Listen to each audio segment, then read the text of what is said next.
Lo que quería aclararles que ayer Hugo Carrara con mucha generosidad presentó como maestro y yo no me siento maestro, no soy un maestro. Soy un apasionado de la homeopatía, pero creo que todavía me faltan algunos años unos cuantos años o unos cuantos méritos para que me puedan llamar maestro.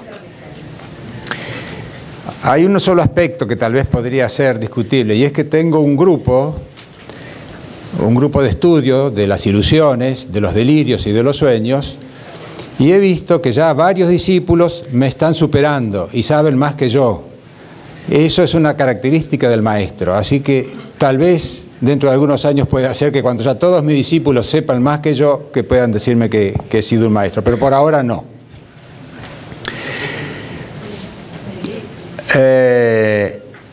Cuando trabajábamos con el repertorio de Kent, con el viejo y maravilloso repertorio de Kent, acostumbramos, cuando veíamos el libro de perfil, veíamos que había partes gastadas y partes del repertorio que estaban absolutamente flamantes, sin haber sido utilizadas. Las partes gastadas era todo lo que fuese mente, y sobre todo donde estaban los síntomas caracterológicos que usábamos mucho antes, el sympathetic, el forsaken, el confidence, once of self, es decir, todos síntomas caracterológicos que usábamos mucho.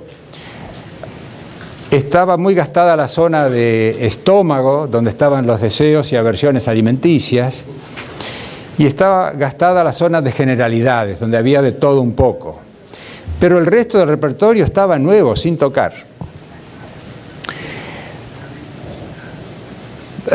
Y dentro de mind, dentro de la mente, la zona de las delusions y de los sueños y de los delirios estaba absolutamente absolutamente sin tocar. Es decir, que eso era una cosa por la que pasábamos por alto.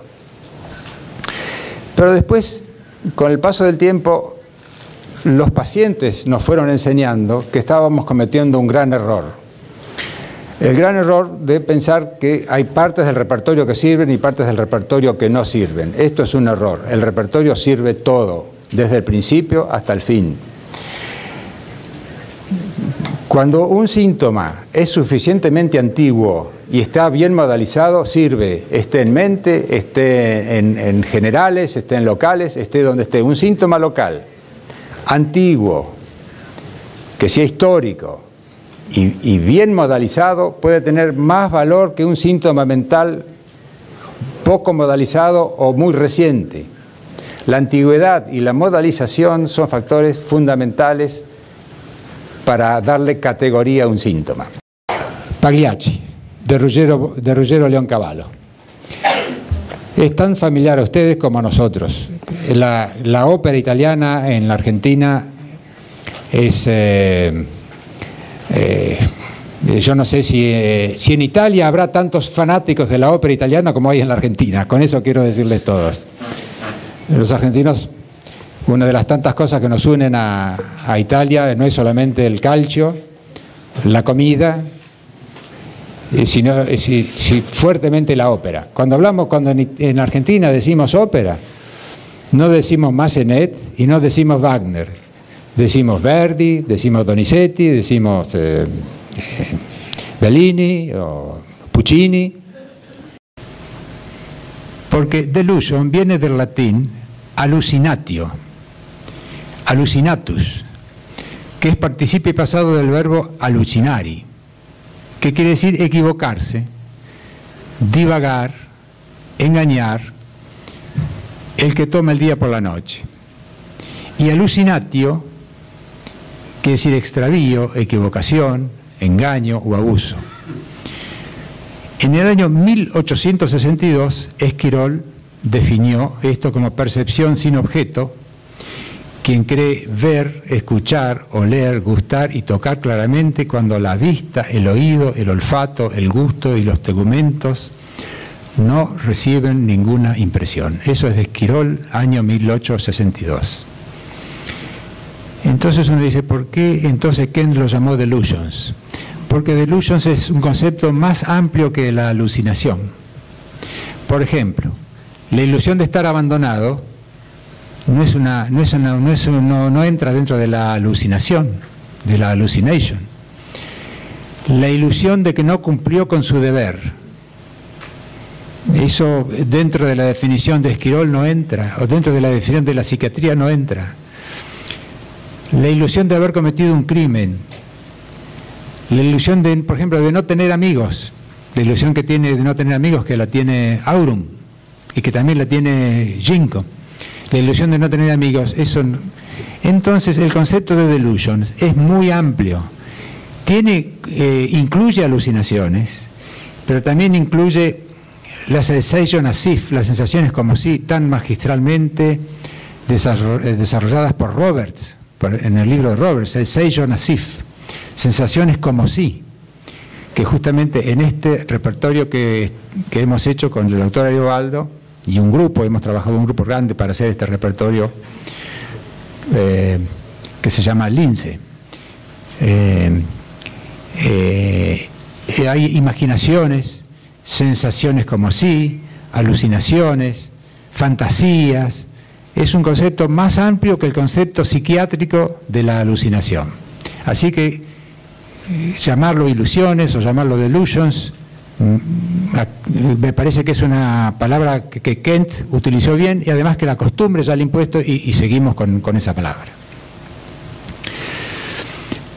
Lo mismo pasa con delirio. Delirare delirio viene del latín delirare, que quiere decir salirse del surco.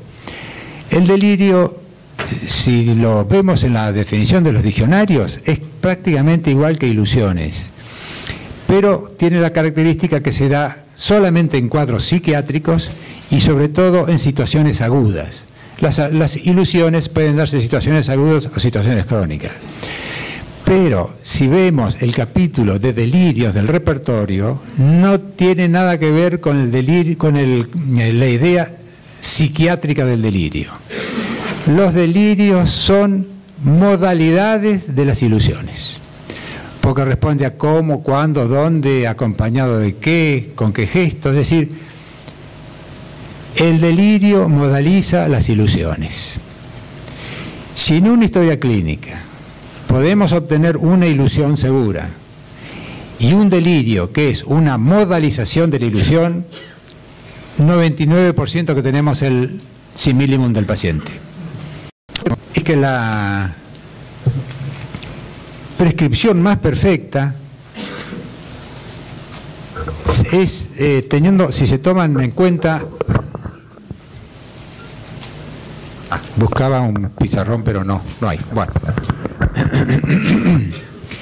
La idea que es más perfecta cuanto más profundo sea el punto de partida, decía, que sean los síntomas que se han tomado para repertorizar. Hablando de repertorizar, les transmito ahora ya una experiencia mía.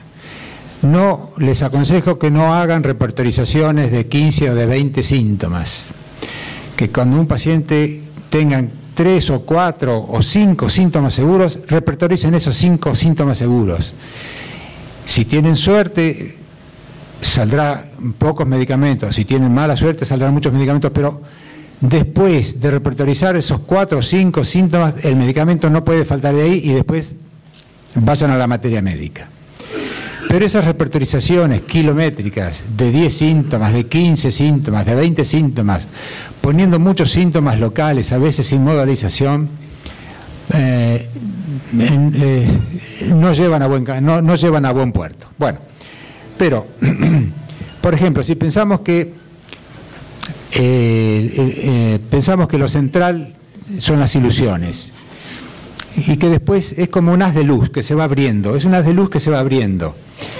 Vienen las ilusiones, después viene la afectividad, después lo volitivo, después el intelecto, después los síntomas generales, los síntomas locales modelizados y finalmente la enfermedad.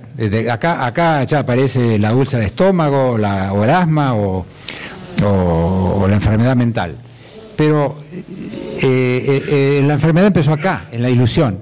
si podemos partir de la repertorización de cuanto más cercano al núcleo partamos, tenemos menos riesgo de hacer supresiones con la homeopatía. Saben que ya Hahnemann en las enfermedades crónicas establece que con homeopatía se puede hacer supresiones exactamente igual que con alopatía. Así que otras de las cosas que nos llevan al estudio de las desilusiones es pensar que si podemos repertorizar, cuantas más ilusiones podemos repertorizar para encontrar un medicamento, menos riesgo menos riesgo de supresiones y más posibilidad de encontrar el similibum del paciente.